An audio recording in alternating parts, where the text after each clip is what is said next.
Salut à tous, on se retrouve pour un autre débriefing F1 sur motorstv.com où là nous allons vraiment aborder l'aspect sportif de ce qu'on a vu lors du Grand Prix de Russie à Sochi en compagnie bien évidemment de Jean-Luc. Jean-Luc, alors, ce Grand Prix de Russie inaugural, même si on a ressorti des courses ancestrales qui se seraient déroulées en Russie, bon, c'est quand même le premier Grand Prix de Russie officiel dans l'histoire de la Formule 1 moderne née en 1950.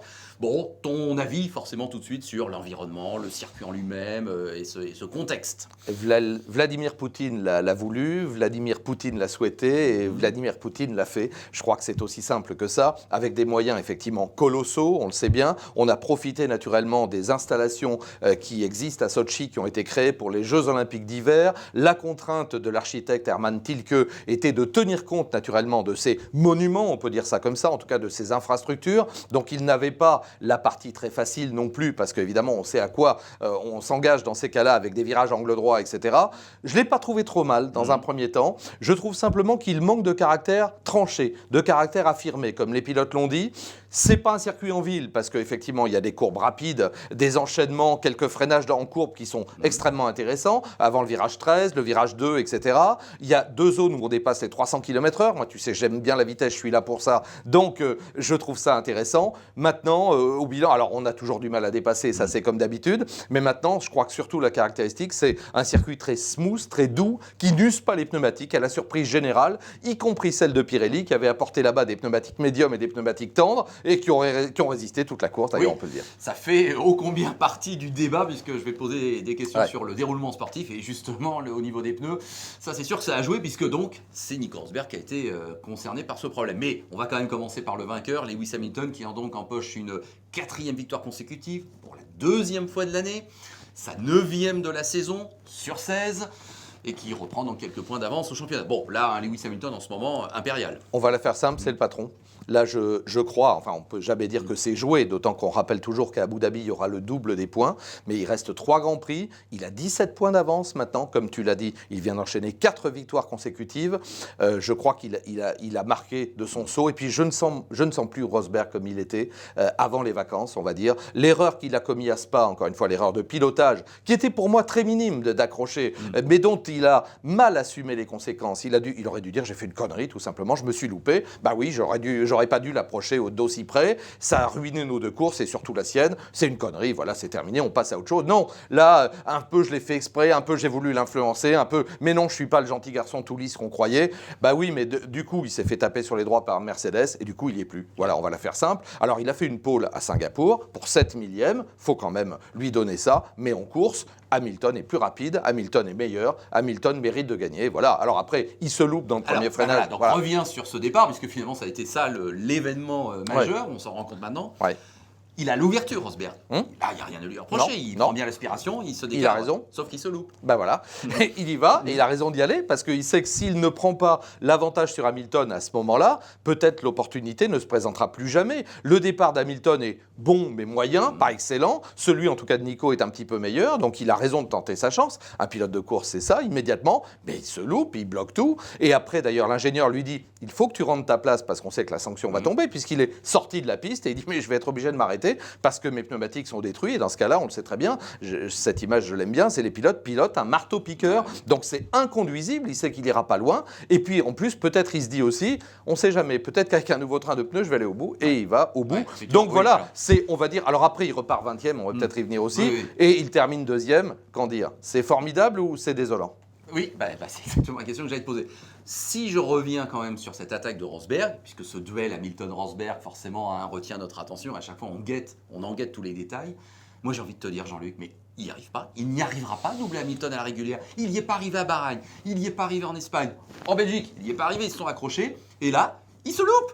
Est-ce que tu ne crois pas qu'il y a une part d'inconscient ou d'aveu, je veux dire et tu peux rajouter Monza avec 2 erreurs coupables, où il est en tête et où Hamilton est derrière. Et là, pour moi, la bascule, elle est là, parce qu'il se rate 2 fois au même endroit, et là, il se rate pareil. Non, alors... J'aime beaucoup Nico, on va pas jeter aux orties du tout, mais il est un ton en dessous, là, c'est clair. Hamilton est meilleur, Hamilton est plus rapide sur un tour, Hamilton est beaucoup plus rapide en course. Là, il a tout ensemble. C'est-à-dire qu'un dépassement qu'a fait Hamilton à Suzuka, Rosberg ne peut pas le faire. Non. Je crois pas. Tu vois, Voilà. Tu as bien résumé. Mm. Je crois que Rosberg, puis peut-être il a la pression là. Il dit, faut pas que je fasse d'erreur. Justement, on me l'a mis, c'est Mercedes, surtout par rapport à mon équipier qui est quelque part un peu sacré. Donc, je crois que là, il n'est pas dans le schéma psychologique qui lui permet de se battre jusqu'au bout. Je vais pas dire que c'est joué. Il y a 17 points d'écart et on sait très bien que c'est un sport, encore une fois, dangereux, risqué, avec des aléas mécaniques. Parce qu'on sait bien que s'il n'a pas 50 points d'avance avant le dernier Grand Prix, Hamilton peut tout perdre sur une casse mécanique ou un gremlins quelque part. Donc, mais a priori, c'est joué, quoi. Mentalement, c'est joué. Bon, alors, effectivement, Rosberg qui s'arrête à la fin du premier tour et qui va faire tout le reste du Grand Prix avec le même train de pneus. Certains disent, bravo, ce qu'il a fait est exceptionnel, parce qu'effectivement, il est revenu d'eux, il a su gérer ses pneus jusqu'au bout. Et puis, d'autres pensent que c'est pas normal qu'on puisse faire effectivement tout le Grand Prix avec le même train de pneus.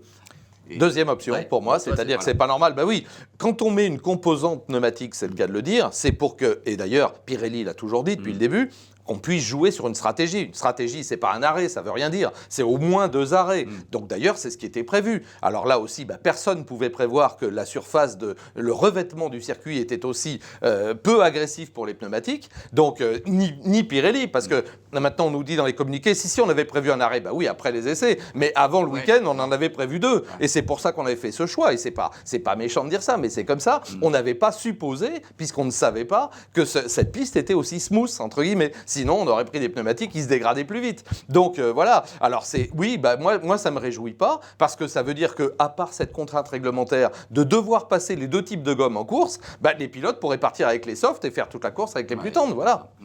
Alors, l'enseignement aussi de ce Grand Prix, parce qu'on s'intéresse toujours aux hommes plus qu'aux machines éventuellement. On a commencé par Rosberg et Hamilton, mais c'est quand même que Mercedes est bien champion du monde des constructeurs.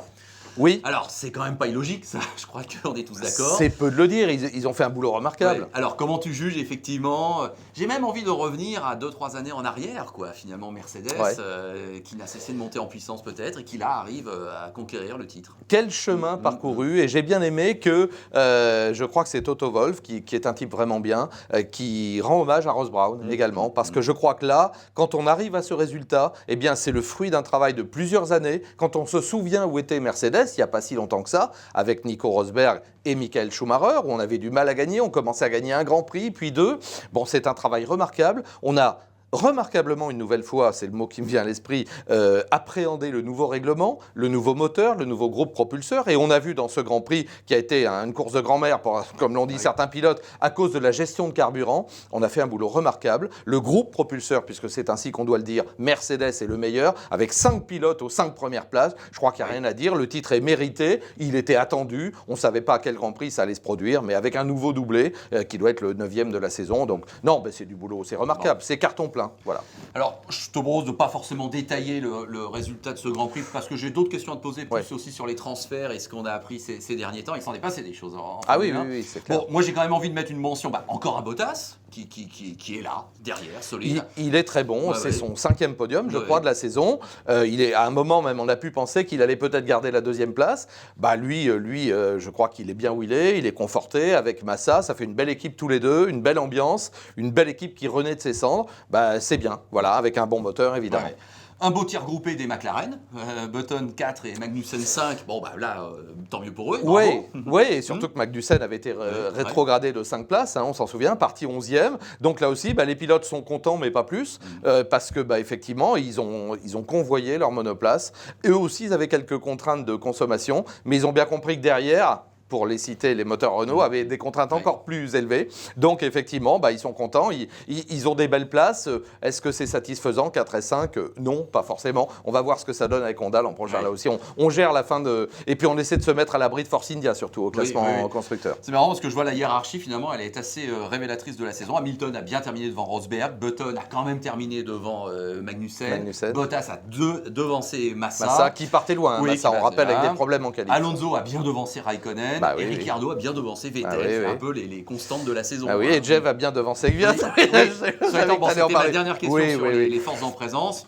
Avec Kiat, parce qu'il joue à domicile, qui a fait d'ailleurs une super qualif. Oui, rien à dire. Bon, on en revient juste, tu as raison, la logique est respectée. Voilà, la logique est respectée, les moteurs Mercedes devant, c'est les meilleurs. Pas d'aléas, ni climatiques, ni de stratégie, pas d'accident, quelques frictions, mais rien de grave. Voilà, la logique, elle est respectée. On sait où on va. Bon, et alors Kiat Vergne?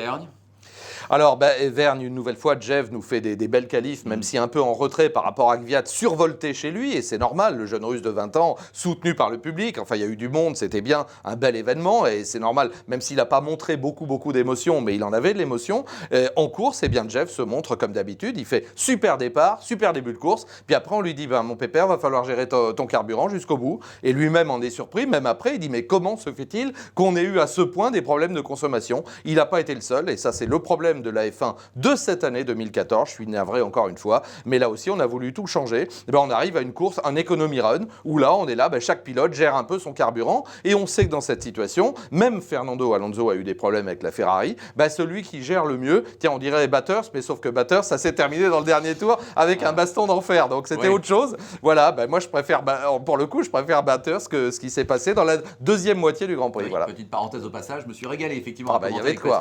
Il y avait de quoi. 1000 km de Bathurst. Fallait être partout là ce week-end. Regardez les rediffs sur notre antenne télé, là, c'est vraiment exceptionnel.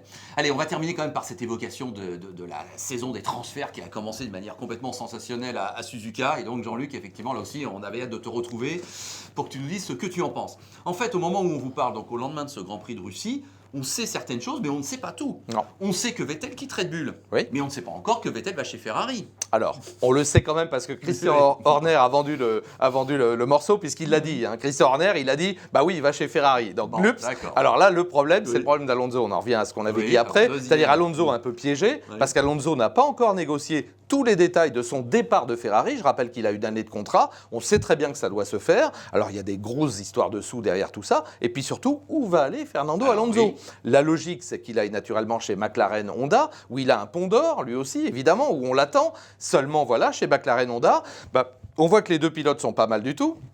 On a un solide Button qui, la preuve, quand il est un peu en danger, commence à retrouver les formes. On a un excellent Magnussen qui mérite d'être gardé. Et puis on vise peut-être 2016, où on se dit que malgré tout, il va y avoir une année de développement. Et Alonso se le dit peut-être aussi, une année off. Alors est-ce que Alonso serait sur les bords de piste l'an prochain ? C'est une question réelle à se poser. Et puis j'ose aller jusqu'au bout de mon raisonnement.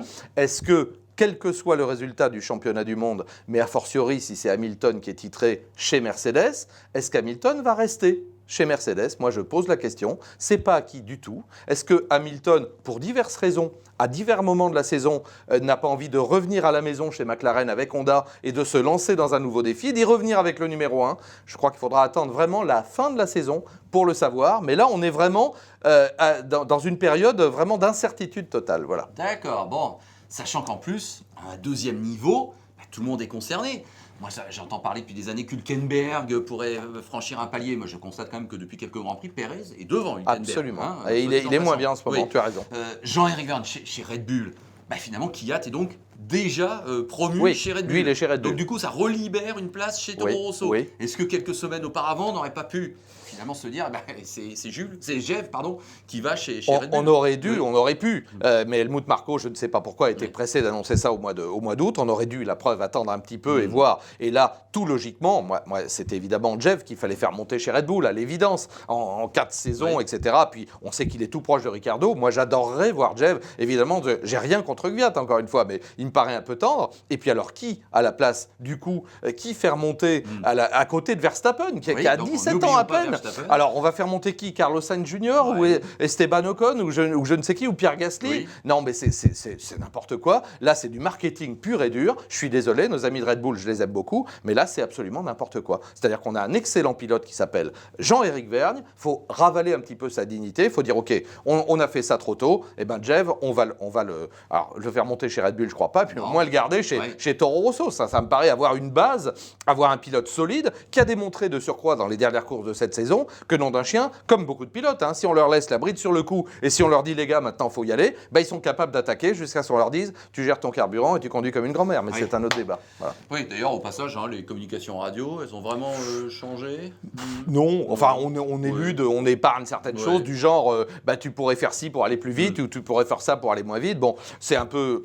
Enfin, il y a une certaine pureté, on va dire, mais bon, moi je te dis, moi j'interdirais les radios, encore une fois, je me répète, parce que je suis désolé, on me dit, on n'est pas capable de piloter des monoplaces aujourd'hui sans radio, bah faut changer les monoplaces, c'est pas les radios qu'il faut changer, enfin on marche sur la tête complètement, et là c'est pareil, je suis navré, mais comme nous on adore la Formule 1 et le sport mécanique, bah faut ramener du sport et l'importance du pilote dans la Formule 1, on le dira jusqu'au bout, voilà.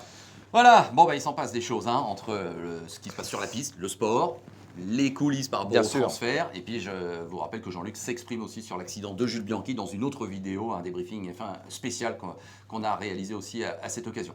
Bon bah écoute, merci.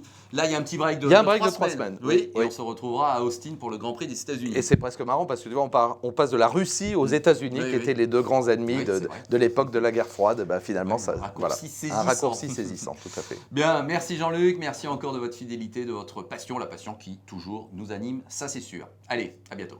Salut.